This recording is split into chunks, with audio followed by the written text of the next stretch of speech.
với hi pu pian à lâu rồi run pui này anh tôi mà hay pui vào te youtuber vai sam youtuber po at rickshaw in kal phe do na ni hi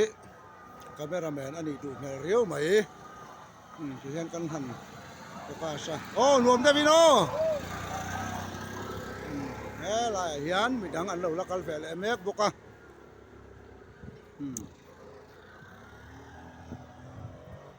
tràn về tour mày ạ lâu rồi run pui hẳn tel về po trắc vía và mà sẽ rampum huệp ni khăm trong trại BCM mình kan này don vai kan tel về thầy don là vá duam den va mang sela kan du pui thì hianin akal tur te po an la đua la thì hian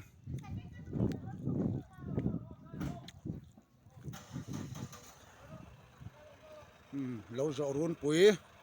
để na kal tur ten đi bye bye ule duam den va mang don đi